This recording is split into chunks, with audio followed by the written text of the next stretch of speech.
Hello and welcome to Precon Decon, the video series where normally I deconstruct the pre-constructed decks of Magic the Gathering's history. However, this is a one of my trash talk videos where I talk about other things that I'm thinking about in terms of the Magic the Gathering hobby, things that are just on my mind. And I wasn't actually planning on doing one of these for a while. As I've sort of said in a community post a while ago, September is kind of going to be a drought month, I think, for Magic the Gathering content. I'm actually going to try something a little bit different, which you'll see next Saturday, and I really hope you like that. But I actually got to think about something that something came up recently in kind of like local Magic community news that got me thinking, and I really wanted to actually talk about it. So it was actually this article by Mark Rosewater, where it was called "The Council of Colours Revisited." So very briefly, the Council of Colours is essentially a group of people at WotC who basically kind of have like the final say in how particular colours in the colour pie work and like mechanically what they can do, and they sort of have these discussions about like if effects belong in certain colors, all that kind of stuff. And the article's kind of fine. It's just kind of saying who's, who is responsible for each color, and basically the takeaway is blimey, what's he have a really high turnover of people. But it was this bit here that actually really got my attention and really made me want to make this video. So they said here that red is the narrowest color when it comes to unique effects. So the Council of Colors spent time in meetings brainstorming what spaces red could explore that would offer new effects while still feeling true to red. And that felt a bit weird to me because red is my absolute favorite color. I think over the years I've come to really appreciate red, and it felt weird to say that red is limited in terms of rares, because I don't feel that way at all. I don't feel red is any more limited in terms of effects than any other color. I think that red these days actually has, like, I feel like a pretty decently deep toolbox to draw from in terms of effects, especially red effects. I mean, if we think of iconic red effects that we usually see at rares, obviously you've got burn. It can do like really efficient burn, or like a big like burn the board for lots of damage. It do impulse draw. That's something we see a lot these days. It copies or redirects spells. It does payoffs for instants and sorceries. Usually has dragons. Usually has like big efficient flyers. Occasionally does extra combat phases, and big, or again, like with burn, big either or efficient threaten and active treason effects. So I thought, like, that's in terms of effects, you got like 7 things there, which are all sort of like fairly different, and sort of I think give you a fairly broad range to draw from in terms of effects. And if we look at rares, from the last few sets, we've got like damage increases. We've got like stuff that prevents life gain and stops damage being prevented, and just general burn. We've got something that benefits off instant sorceries and makes tokens. That's also something a red thing. The very temporary tokens. You got Dragon Orc here, who again does like impulse draw. And let's play, and it's got all these like ferocious effects and stuff, and that kind of stuff. So impulse draw. You got flare duplication, which again is like copying instants or sorceries, and slick shot show off, which has non-creature payoff benefits. It's a fast, efficient creature. So I feel like that's a small gathering of the rares there, but I feel like those are all varied in what they do. They all feel very different from each other, and again, I feel it speaks to that red has like an already okay, decently deep toolbox to draw from in terms of effects. I would argue, I think red's got a deeper toolbox than I would say black. Black, I feel, is doesn't really do that much. What it does do is good, but it's usually like a kill spell, reanimation, like maybe an effective tutor, and recently it's gone into this kind of like steel casting thing. But I'd argue, that's how I feel. Black always feels a bit limited, but if you delve deep into black, you'd see that it has probably an equally deep toolbox as red does. So it just felt weird to call out red specifically, saying it doesn't have that many unique effects. Of course, the problem is that some rare effects that red has had in the past are kind of problematic, and they aren't used that much in modern set design. So like wheels, like Wheel of Fortune being the most famous one, but other like wheel effects have to be like really careful with those because they're usually very good and hard to balance. Mass land destruction, we just don't get that anyway, and that was something that red used to do, especially in older sets. Like a red rare was usually just like, oh, destroy all lands, or exile all lands, or something like that, like some sort of land destruction, which is generally not used anymore.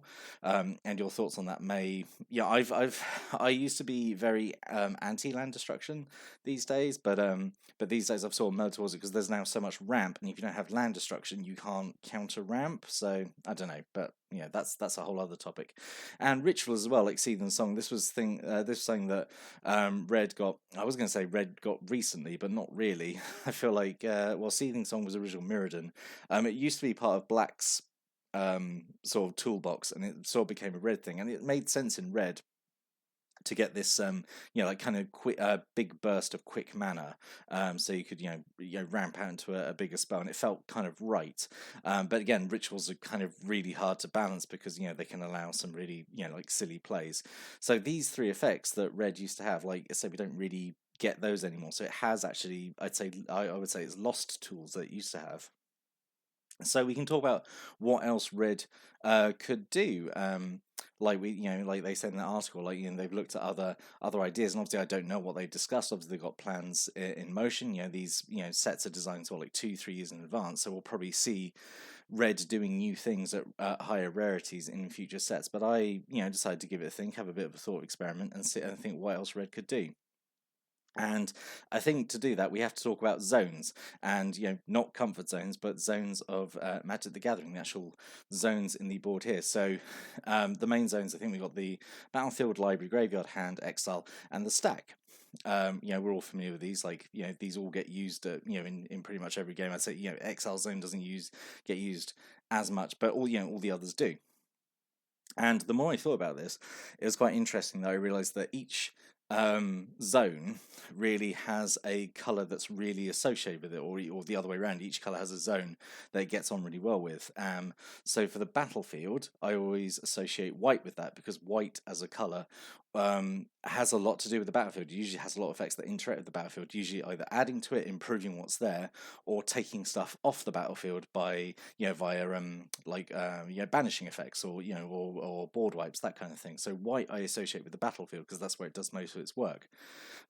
Same with the hand and the stack. That's what I associate with blue, because blue's a color that you either draw cards, and it's one of the a lot of what blue does, especially with counter magic, is obviously interact with the stacked, which like not a lot of other colors really do, and blue does that a lot. So blue really gets to do two zones because that's just the most blue thing ever, to like have more things than anyone else, I suppose.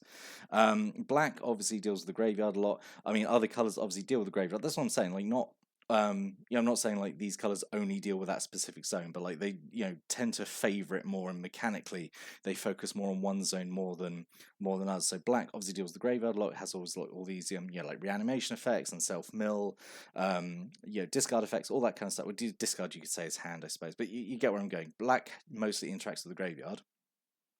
Now, library you might think as being black or green as well, but thinking about it, I honestly thought that green loves the library, right?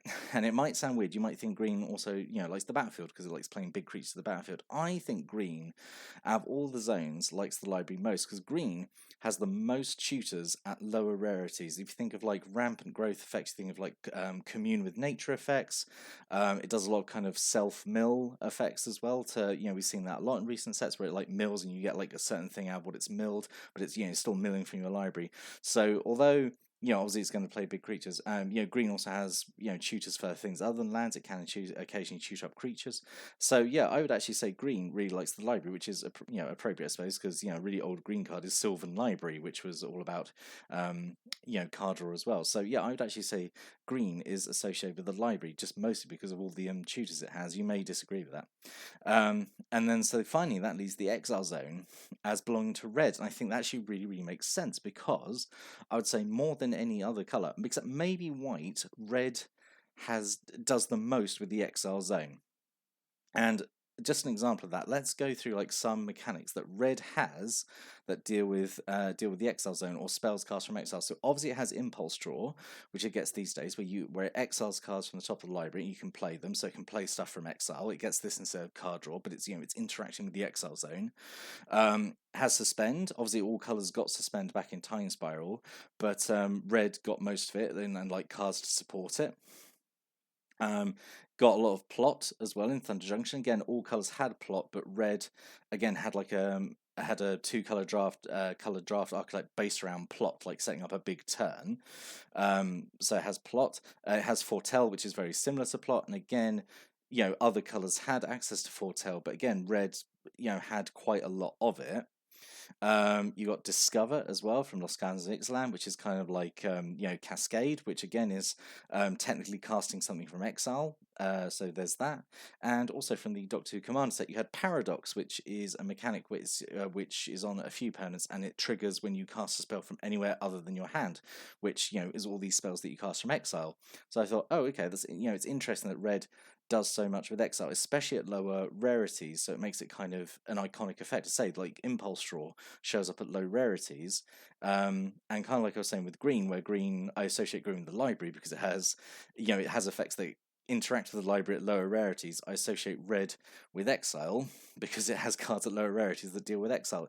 You've also got like red cards as well that exile creatures, like you got certain burn spells. If they kill a creature, they exile the creature. So I would say that's sort of like again dealing with the exile zone as well. So there's a possibility there. That's so in my mind, red is the color that cares most about the exile zone, and so building on that, if you're looking at what red can do that's new, you can have things that then interact with cards in exile, and there are a few cards like that in the game's history, but like we could go further with that. So I threw together some really like kind of rough ideas on Cardsmith here.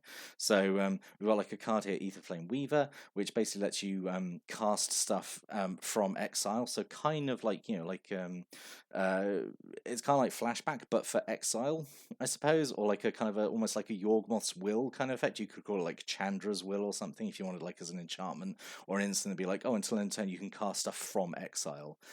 So you could have that effect, and it could be creatures, instant sorceries, could be anything, within certain limits, but it's just say there you can cast stuff from exile. So that works with Impulse Draw as well. If it's something that you've exiled with the Impulse Draw, but you haven't got around to casting it, but it still stays in exile, maybe something you can revisit later. Then this other one, this Mana Blaze Rampager here, it's something that cares about how many things you've got that are in exile. Yeah, that could be a thing as well, especially, and it would go with effects as well, the exile thing, so it could build up there. And they say that could be a whole kind of build around thing. Based on that as well, you could have things, cards like like Kiln Fiend, like the usual thing we get in sets where it's a creature gets a power boost if you've cast an instant sorcery. You have a creature that gets a power boost whenever something goes into exile, and it could be like, oh, it only triggers like once a turn if necessary, but you could do that as well, like rather than just casting instant sorcery, it's just triggering off stuff going into exile. That could be a thing. Also works actually against white as well, so it's kind of a bit of an enemy color hate there, because obviously white likes exiling things, so there's a chance if that happens to red gets to gets the benefit of white exiling its own stuff, so that could be an option there. Also had this idea of maybe doing sort of an active treason effect, but affects an opponent's thing that's in exile. This might be overcosted, actually, in realizing it, and also it would be quite narrow, so it would only really work in a set where there's maybe like a lot of exile effects kicking around. But the idea of you steal a creature that's been exiled, you get it for a turn, and then at end of turn it just goes back to your opponent's control. So it's still like an active treason effect, which is a red thing, but it just works in a different way. You get it's in a way almost be like a reanimate effect, I suppose, but like in a quite red way, I suppose. And then Shattering Summons here, which is another thing I think of, like of making tokens something that's been exiled, and you make a whole bunch of tokens, and so it's like, I suppose, quite a powerful effect for like 4 mana, but like the thing is you'd have to jump through a few hoops to get something into exile that you want to target with it, to make all these reflections. But just this idea of like treating the exile zone as just like another resource or area for like red cards to maybe draw from, and do effects based off them, I suppose. I was also thinking that red could maybe something interesting be if it just loses more. And what do I mean by that? So one of my absolute favorite red cards is Final Fortune. So it's 2 red mana, instant speed. You get to take an extra turn for only 2 mana, but at the end of the turn you lose the game. So you get that last chance, you get that one last turn. This is like the anime protagonist card of, like, oh, I need this. This is my last chance, and like you have like one big final blaze of glory, but you have to win that turn. I love it. I think it's really, really fun design. So I thought, well, obviously, like if you stick, if someone is choosing to take this risk of losing the game, surely that could be a way of balancing other like really power effects, because say like taking an extra turn, a time walk for only 2 mana is really really really strong, but I say it's balanced up that you have to win the game by the end of turn. So I thought, what if that applied to things of maybe like a one-sided wheel effect, like a Wheel of Fortune that only affects you. You draw like a fresh hand of 7 cards for only 2 mana, but you have to win the game on the turn you do it. So you have to hope that the 7 cards you draw are going to be what wins. And like obviously it's still like super powerful. It's probably unbalanced in some way because you could just like reload a whole hand of like maybe burn spells or something, but again, you might not, and then you've taken this huge gamble to try and win the game. Same with like this Final Flame here, where it's like a 2 mana ritual that gives you 10 red mana. But again, you've got one turn to use all that mana to try and win the game. And again, you could just do this like, oh, put it into a big X spell and win. But like again, it could be countered. So it's not a surefire thing. So these are almost definitely too strong, and maybe they could be tweaked in some way. This was like something I just thought off the top of my head, but I thought it's I think sticking this, you lose the game at the end of the turn unless you've won. I think it's an okay way to try and like balancing like really powerful effects. And I think the logic extension of it is doing like a full anime Yu-Gi-Oh! Heart of the Cards moment here, where like you name a specific card, you like just dig through the deck and you find that one specific card that you need, have this big like anime shonen hero moment where you get exactly what you need, you get the mana potentially to cast it, and say if that wasn't enough, then you're going to lose. And I think that could just be kind of fun.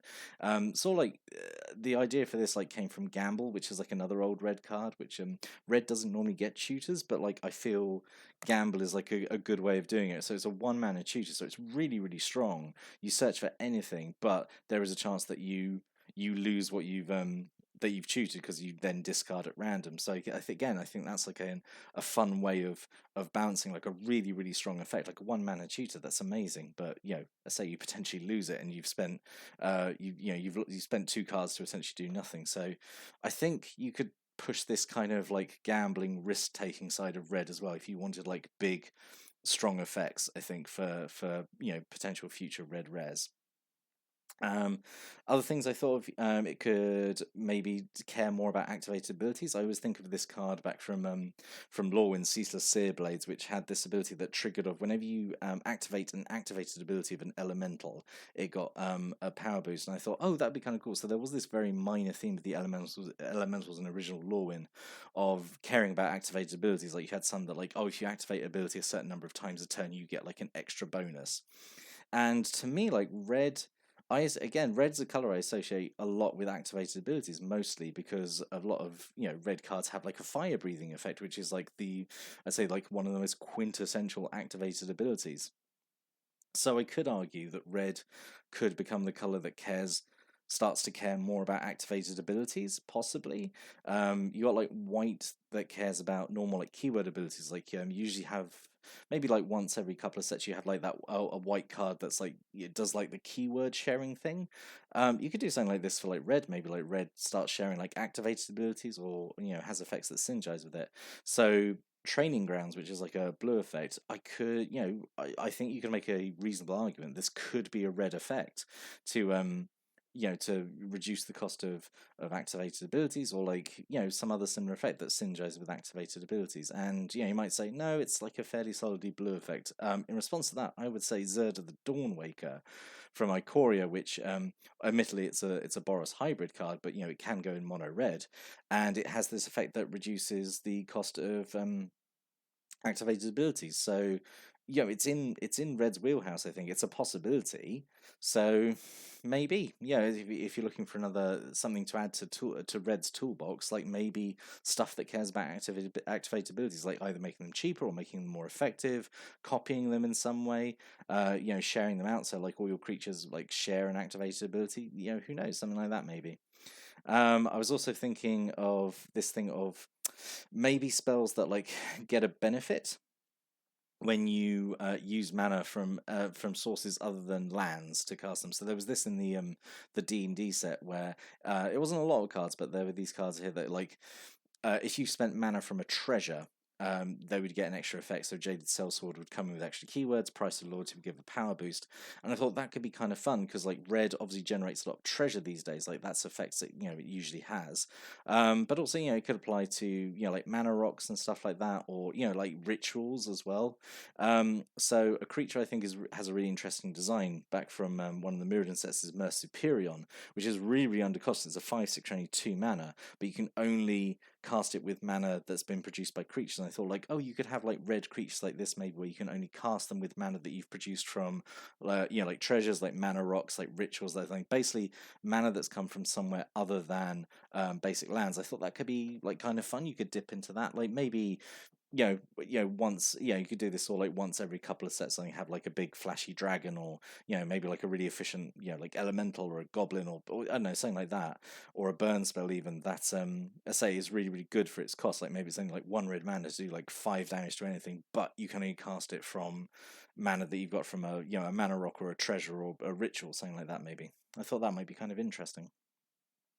And then other possibilities which I thought, but I didn't want to explore too much. But I thought so. We had Tybalt's Trickery, and I know this card has a bit of a history and is a bit problematic. But I mean, I wouldn't say no to red potentially getting some sort of limited counter magic. I do think it's kind of this is my hot take. I do think it's kind of wrong for blue to be the only color to have access to counter magic. I do think at least one other color should have access to some sort of counter magic. Like even if it's very, very limited, like Tybalt's Trickery. I do think other colors should have access to it, and like white makes sense as well.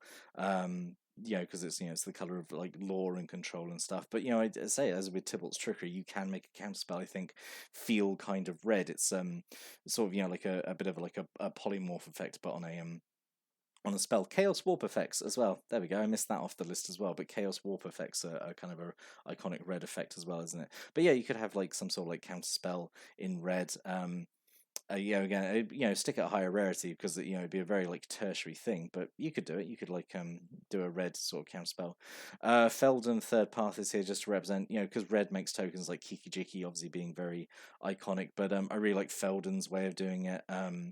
Of animating stuff that's making tokens of stuff that's died or that turn maybe, or again you could do this to stuff that's in exile, make a token of it there, and that could represent like maybe making like an elemental version of it or something, maybe something like that. And Wish as well, also from the D&D set. So I was surprised to see this card like be solid, be mono red. So is this establishing that red can be the color that can get stuff from outside the game, get stuff from sideboards? Because I mean really a sideboard is just like super exile really. So if we're going to have cards that care about interacting with the exiled zone, why not also make red effects that have why not link wish effects to red? Maybe, I don't know. So I hope that was interesting. I say I really wanted to talk about red because it really is my favorite color, and I said that comment really did get me thinking because I say I don't agree really that red is limited. I do think red has like a pretty deep toolbox, honestly.